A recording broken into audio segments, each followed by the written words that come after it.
अकेला चना भार नहीं फोड़ सकता, पर अकेला बंदा पहाड़ तोड़ सकता है। एक बंदा अमेरिका से रूस गया पुरानी मिसाइल्स के खोखे खरीदने, ताकि उनसे कुछ ऐसा बना सके जो आज तक कोई नहीं बना पाया था। रॉकेट, जमीन से उड़ने वाला नहीं, उड़कर जमीन पर वापस उतरने वाला रॉकेट। ऐसा रॉकेट जो किसी ने सोचा भी नहीं होगा कि पॉसिबल होगा। अगर किसी ने सोचा होगा तो उसके पास में आइडिया नहीं होगा कि कैसे रॉकेट को जमीन पे वापस उतारना है, और अगर किसी के पास में आइडिया भी होगा तो उसने किया नहीं होगा। लेकिन ये बंदा जो रॉकेट की एबीसीडी भी नहीं जानता था, जिसने किसी भी कॉलेज में कोई रॉकेट इंजीनियरिंग की डिग्री नहीं ली थी, वो बंदा ऐसा रॉकेट बनाने चला था जो उस टाइम की रॉकेट बनाने वाली बड़ी बड़ी कंपनीज को भी नहीं पता होगा। जमीन पे वापस उतरने वाला रॉकेट। रॉकेट लॉन्च तो कई साल से होते आए थे।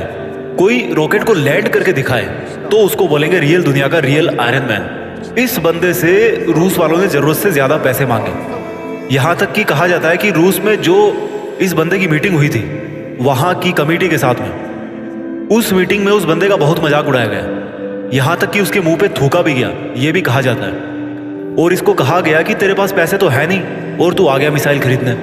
ये बंदा बिना डील पूरी किए वापस अपने कंट्री आ गया और उसी दिन से किताब उठा ली इसी सवाल के जवाब में कि मैं क्यों नहीं बना सकता रॉकेट। मैं ऐसा रॉकेट बना के दिखाऊंगा जो बहुत कम खर्चे पे अंतरिक्ष में जा सके, और इसके बाद ऐसा रॉकेट बनाऊंगा जो लॉन्च के साथ साथ जमीन पर वापस भी लैंड कर सके। बंदे ने एक के बाद एक किताबें पढ़ डाली और शुरू कर दिया अपना पहला प्रोजेक्ट। सन 2006 पहले लॉन्च के 37 सेकंड के अंदर ही 37 सेकंड के अंदर ही उसका रॉकेट लॉन्च के बाद सीधा जमीन पे आके वापस गिर गया।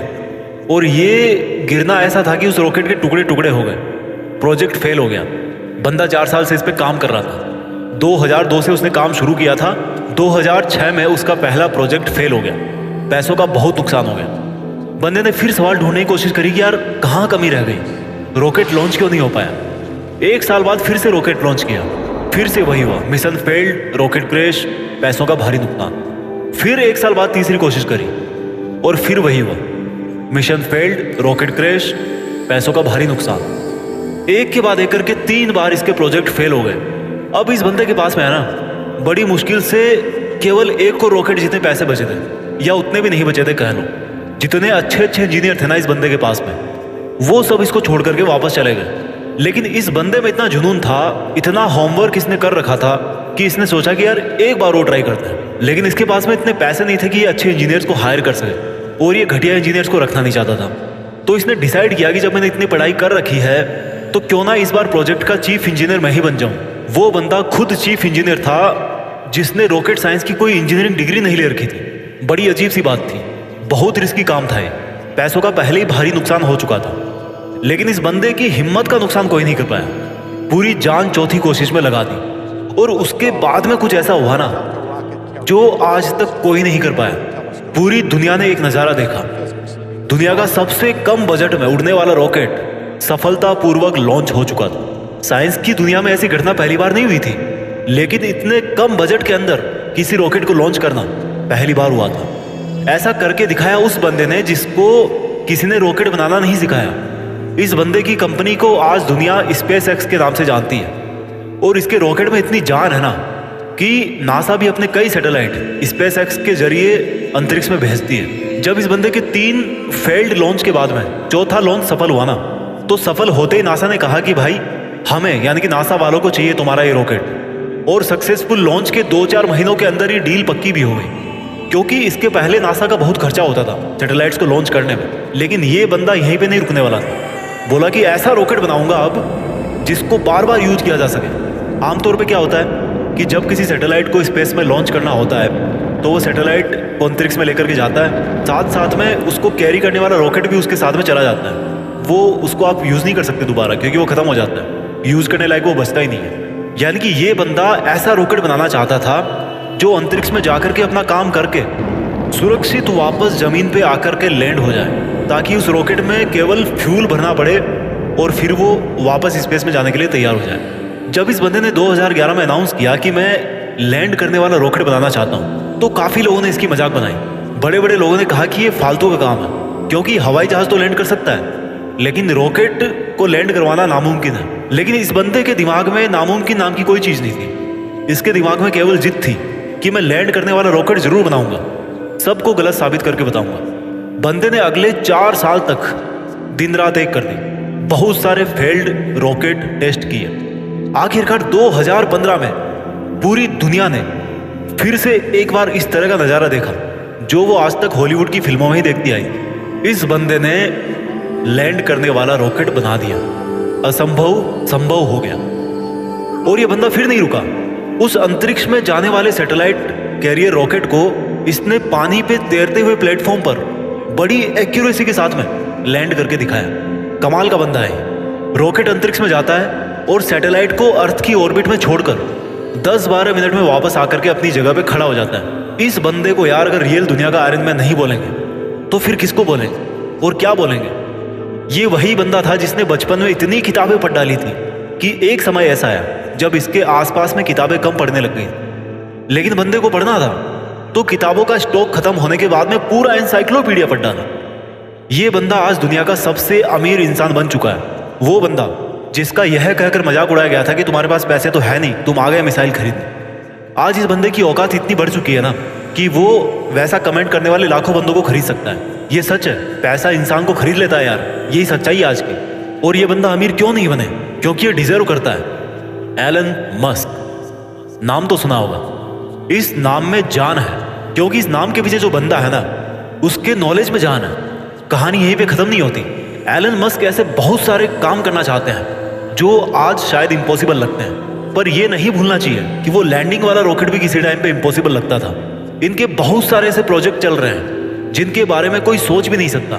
इनमें से एक फेमस प्रोजेक्ट है हाइपर लूप, जिसमें जमीन पर हवाई जहाज से भी ज्यादा स्पीड पे ट्रेवल करने का प्रोविजन होगा। ऐसी टेक्नोलॉजी होगी।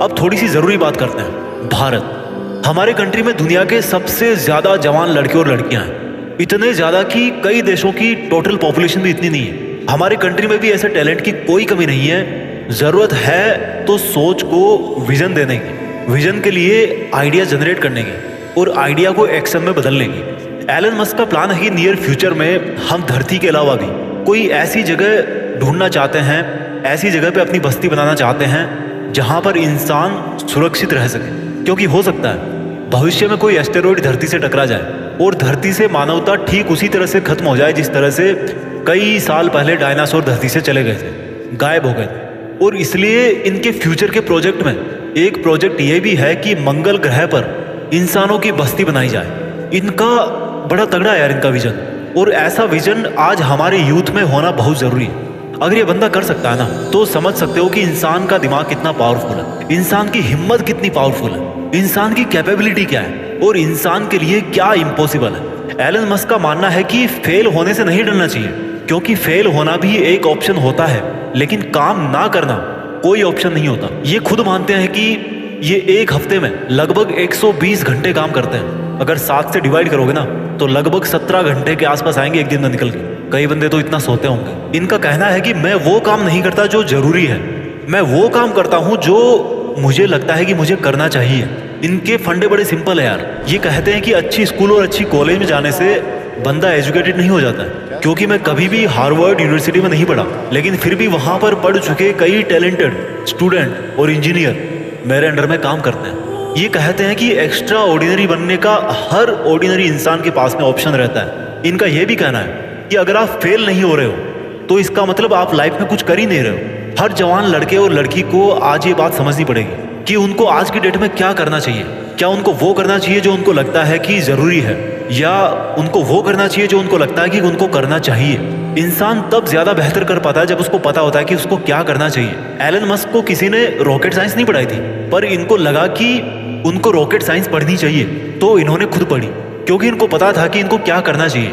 आज की डेट में किसी बंदे के लिए कुछ करना मुश्किल नहीं है। अगर मुश्किल है तो वो ये है कि उसके पास में कोई गोल ही नहीं है, उसको पता ही नहीं है कि उसको करना क्या है। लक्ष्य निर्धारित नहीं करना सबसे बड़ी प्रॉब्लम है। फेल होना कोई प्रॉब्लम नहीं है। एलन मस्क का मानना है कि नॉइज से ध्यान हटाकर सिग्नल की तरफ ध्यान दिया जाना चाहिए। उनका मानना है कि प्रॉब्लम कोई प्रॉब्लम नहीं होती, प्रॉब्लम का सॉल्यूशन ढूंढना एक प्रॉब्लम है। शब्दों में थोड़ा सा फेरबदल करने से पूरा वाक्य जो है ना, उस पूरे वाक्य का अर्थ बदल जाता है, और माइंड में थोड़ा सा विजन आपकी पूरी जिंदगी बदल के रख सकता है। अगर आपकी लाइफ में कोई प्रॉब्लम नहीं है ना आज, तो प्रॉब्लम क्रिएट करो खुद के लिए। कैसे करोगे? एक बड़ा लक्ष्य निर्धारित कर। हमारे देश के युवाओं को आज इस क्रांतिकारी मनुष्य से सीखने की जरूरत है।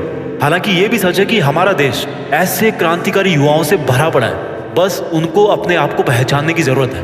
वो बंदे भी एलन मस्क की तरह कुछ ऐसा कर सकते हैं जो कोई सोच भी नहीं सकता। दम है तो कुछ बड़ा करके दिखाओ। देश में अपना नहीं, बल्कि दुनिया में देश का नाम कर जाओ। जय हिंद, वंदे मातरम।